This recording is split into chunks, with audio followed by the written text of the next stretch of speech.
Alô? Bom, boa tarde. Eu tinha desmarcado essa última, a Denise marcou, foi bem essa questão dos confrontos, hoje seria a questão do jornalismo. Vejam só, eu anotei aqui, em 2006, há uma capa da revista The Economist, e que a manchete da capa é essa assim: quem matou o jornal? Interrogação. Eu achei essa capa de 2006 muito interessante, que não pergunta quem matou o jornalismo, ele diz quem matou o jornal. É diferente, porque o jornalismo, na verdade, é uma ideia, e é disso que eu queria falar hoje e firmar aqui especificamente. O jornalismo é uma ideia. O jornal é uma das realizações materiais possíveis dessa ideia.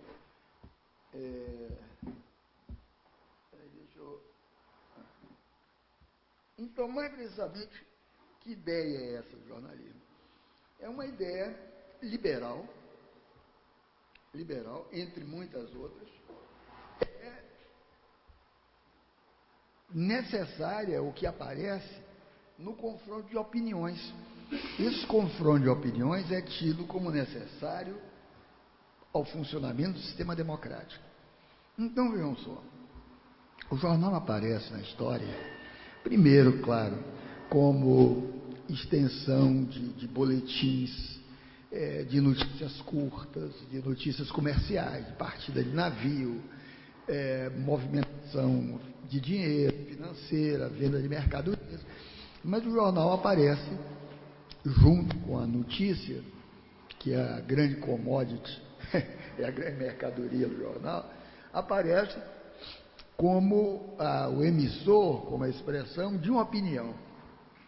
Muito importante frisar isso também, uma ideia ligada à opinião, jornalismo como uma ideia ligada à opinião, porque eu acho que nesse que matou o jornal e nessa crise aparente do jornalismo, aparente não é crise do jornalismo, mas realmente a crise do jornal, aparece uma distinção importante a se fazer entre opinião e emoção. Eu acho que nós estamos vivendo uma era, eu volto a isso, de uma democracia não mais de opiniões, mas uma democracia de emoções, que é diferente. Mas vou voltar a isso. Então, esse confronto de opiniões é tido como necessário ao funcionamento da democracia no espaço público, se constitui a partir do século XVIII, na Europa, mas se constitui em países colonizados também, como o Brasil, mesmo antes da independência. Havia um espaço público forte, talvez mais forte que o espaço público de hoje. Porque duas grandes questões que, digamos assim, preencheram o espaço público brasileiro nunca foram tão pregnantes depois como foram na época, que as questões do abolicionismo e a questão da república. Foram questões fortemente debatidas no espaço público brasileiro, e onde aí sim o confronto de opiniões era grande, forte, visível. Portanto, o jornalismo, como necessário a esse confronto de opiniões no espaço público. Então, a opinião era necessariamente, digamos assim, o conceito que movimentava essa esfera. Ora, então a democracia que corresponde ao parlamentarismo no Ocidente, esse parlamentarismo que aí está em crise violenta, e uma crise não da agora, uma crise já prevista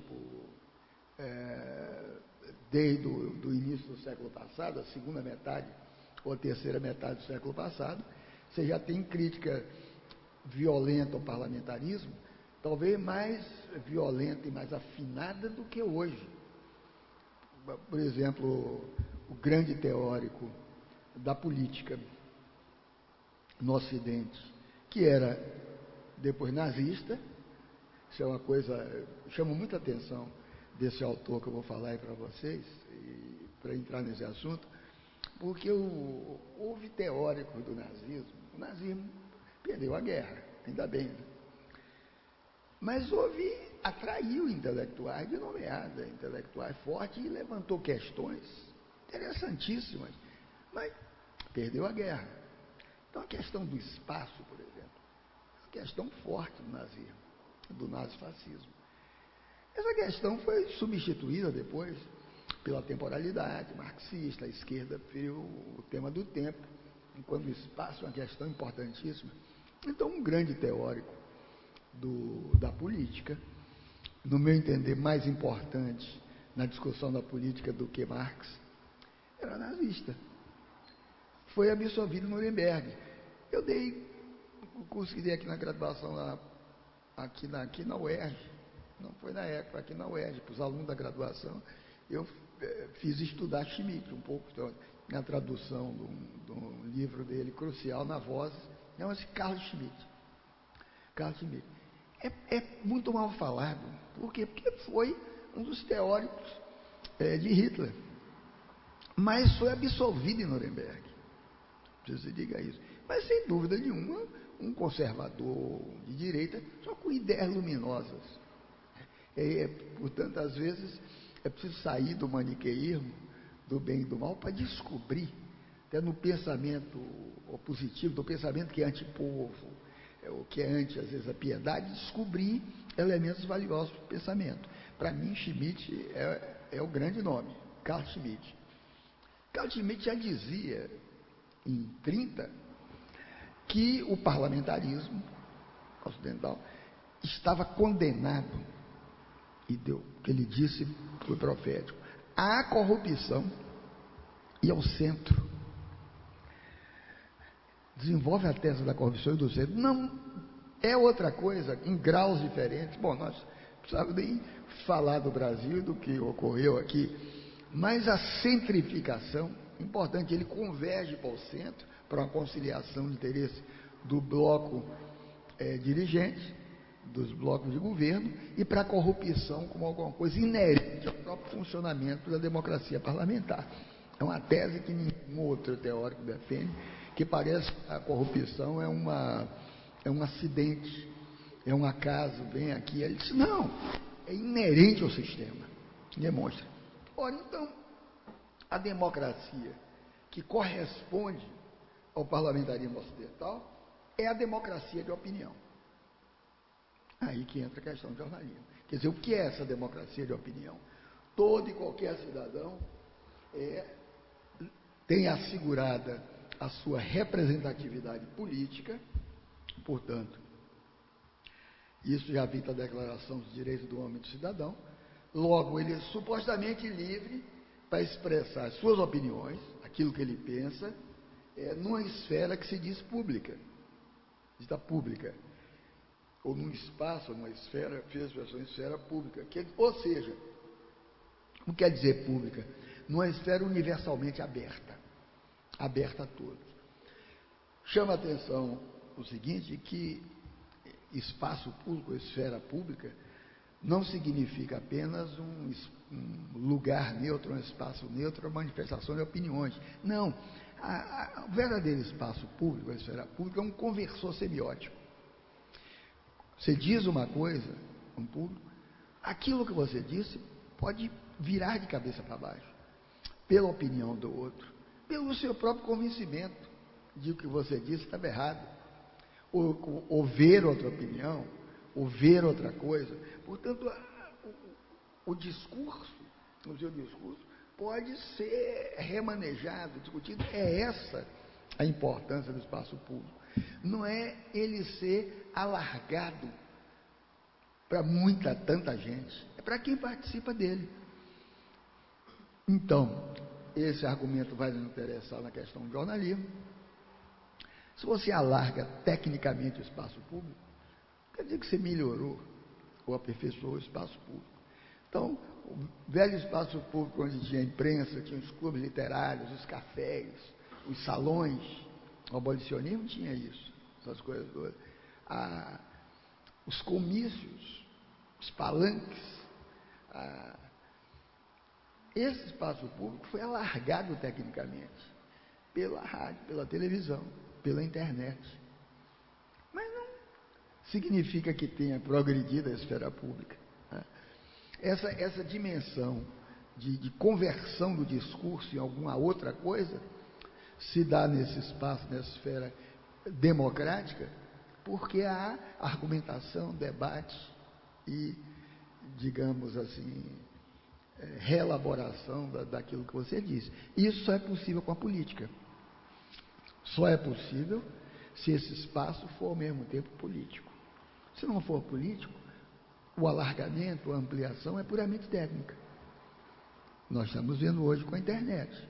Quer dizer, nunca foi tão possível se falar para um grande número, ou você dizer o que quiser, reagir, mas ao mesmo tempo não se dá ali o fenômeno da esfera pública. Ali é cada um, isolado, falando para todo mundo, mas não é isso esfera pública.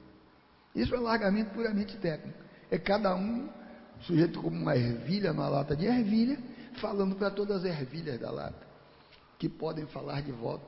Sempre peguei essa metáfora da lata de ervilha a propósito de alguma coisa esses dias aí, numa receita qualquer de cozinha. Se nenhum homem é uma ervilha, alguém disse isso. Nenhum homem é uma ervilha.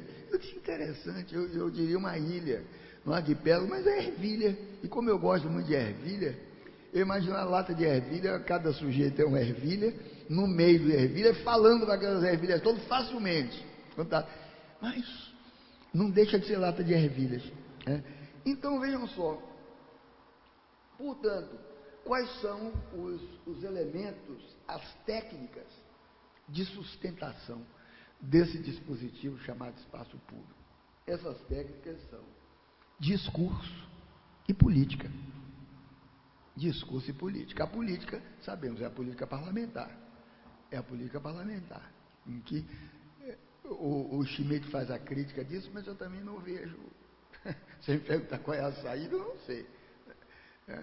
Em geral, fora disso, que eu vejo a força, a ditadura. Aí você fica nostalgicamente querendo que o parlamento volte. Embora o parlamento está descobrindo suas formas de dar golpe também, né? Existe um parlamentarismo golpista, né? Isso não é só força de expressão, não.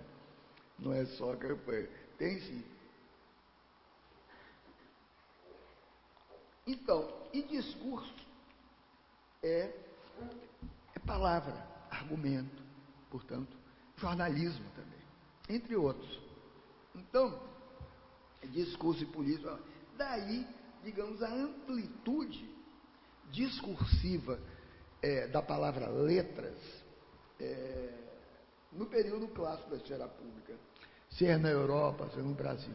Quando se fala em letras relativas ao espaço público, não está se falando apenas de jornal nem literatura. Letras era também um discurso público, era o panfleto, era a literatura lida nos salões,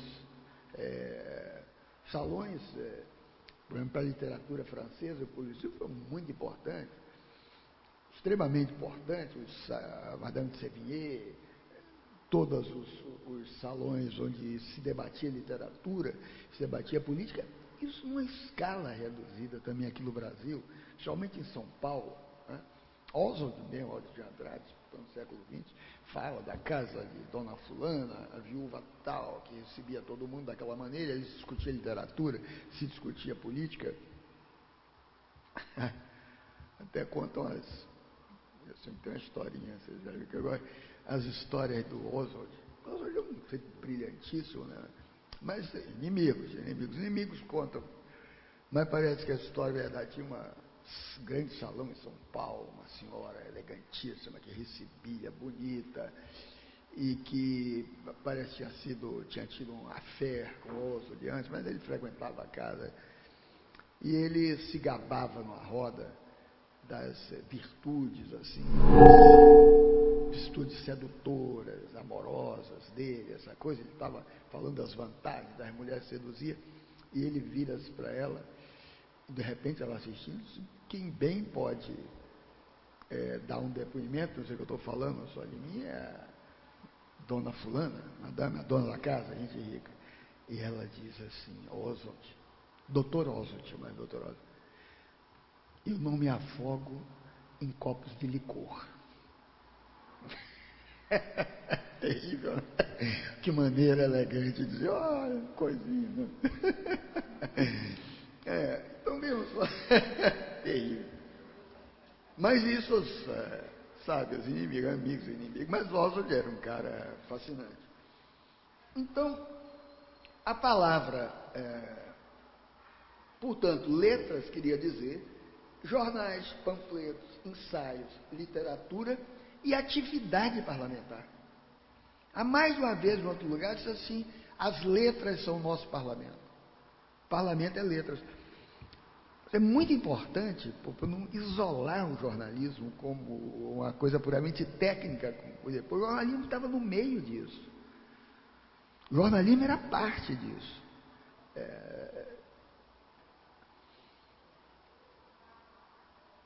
Então, a palavra publicismo se aplica melhor a essa situação histórica de maneira mais compreensiva do que jornalismo. Se você considera o seguinte, a parte menor que foi exercida pelo jornalismo na totalidade do campo discursivo da democracia representativa. O jornalismo era uma pequena parte disso. Também o jornal era uma coisa artesanal, praticamente artesanal, uma coisa de um dono. Era às vezes a extensão da voz política de alguém. Fazia aquele jornal para atacar alguém. Tanto que uma definição francesa, século XIX, de jornalismo, de jornal, disse que o jornal, ele disse de Benjamin Constant, ele diz assim, é uma tribune agrandie, é uma tribuna amplificada, quer dizer, como se fosse um púlpito para você falar o jornal.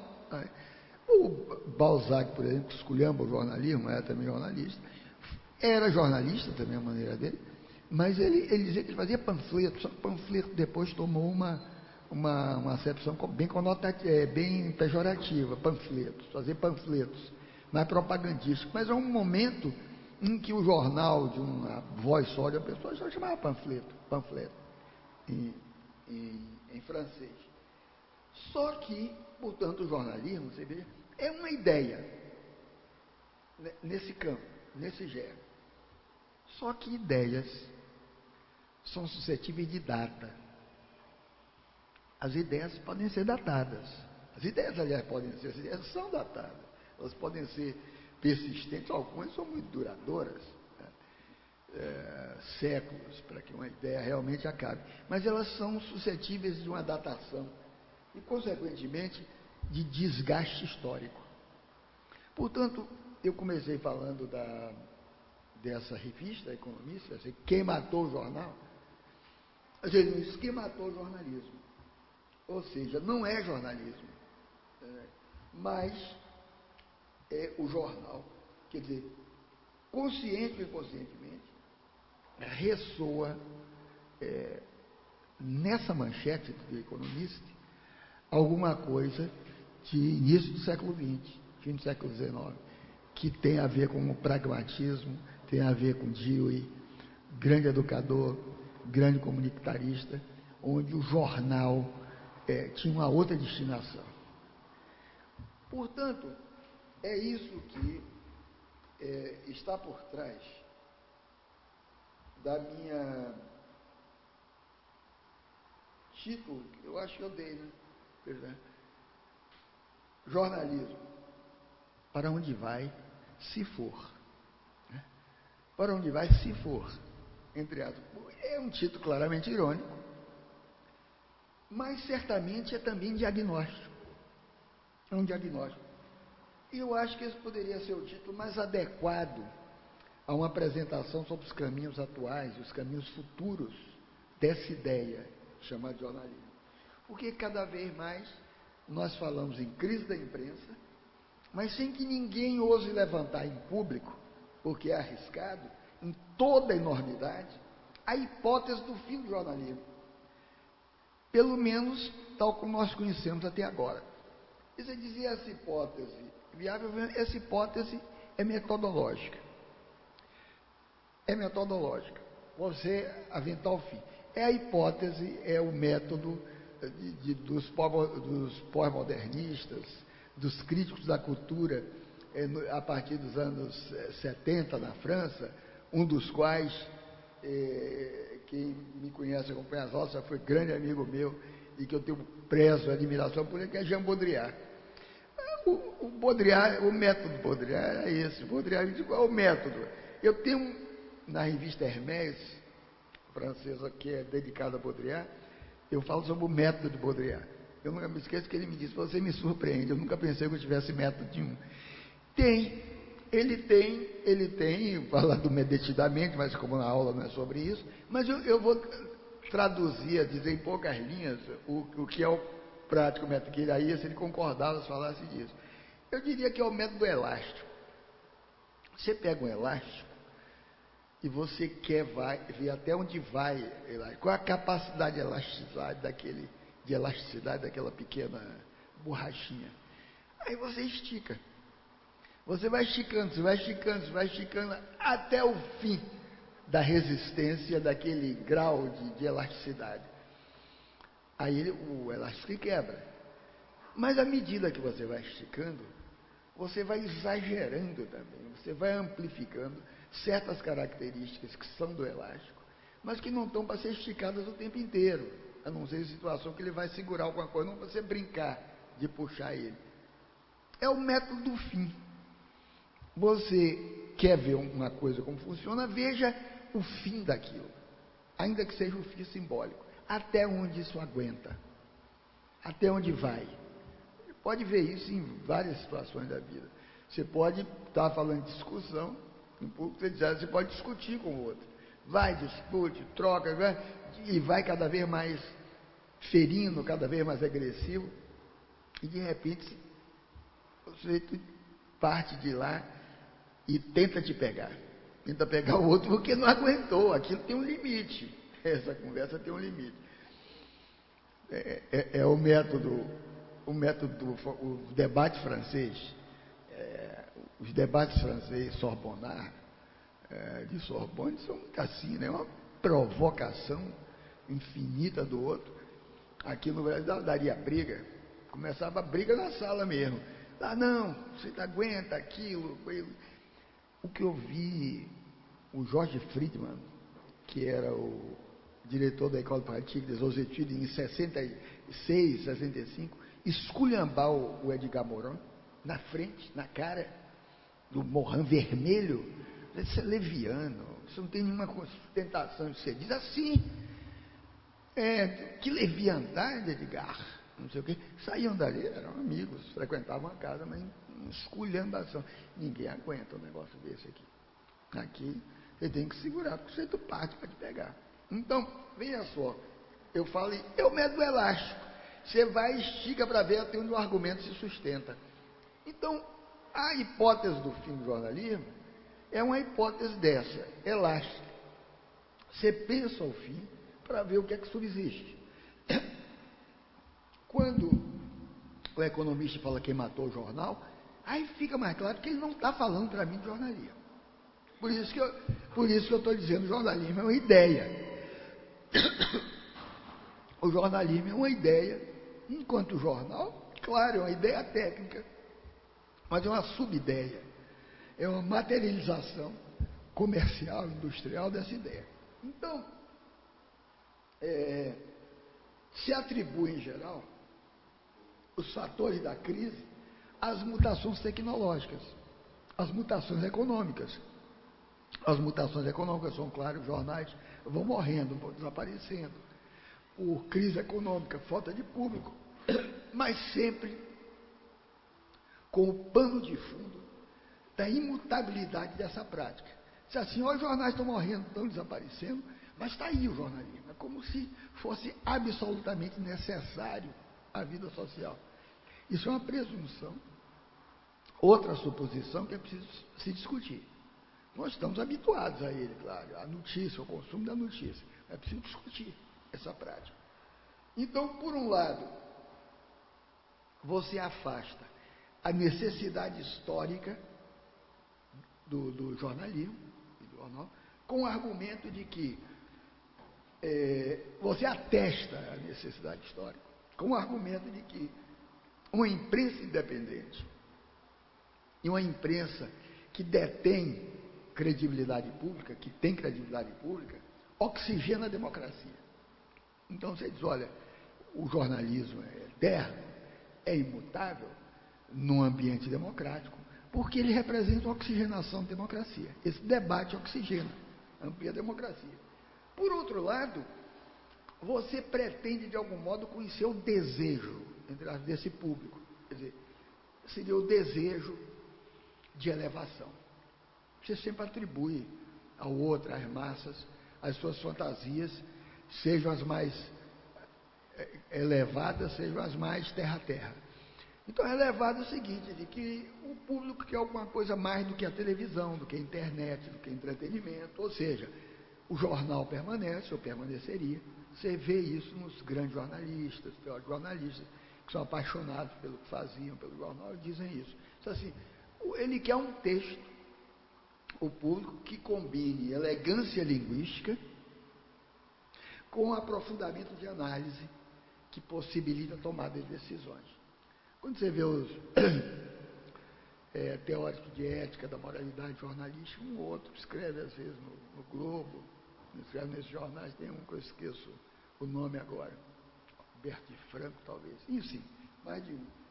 Mas esse tipo de argumentação é esperançoso, é uma argumentação esperançosa, e nós gostamos sempre de ouvir esperança.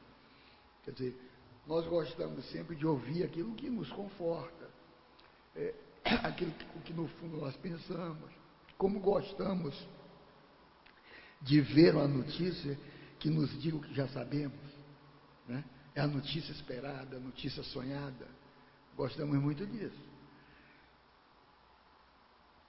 Isso é o que se chama wishful thinking, um pensar desejoso, que se baseia em ética e baseia em qualidade técnica. Portanto, se um texto tende para ético, a demonstração ética dos fatos, dos acontecimentos, isso com a qualidade técnica, de bom texto, de boa concatenação, isso criaria um público, haveria a permanência do público.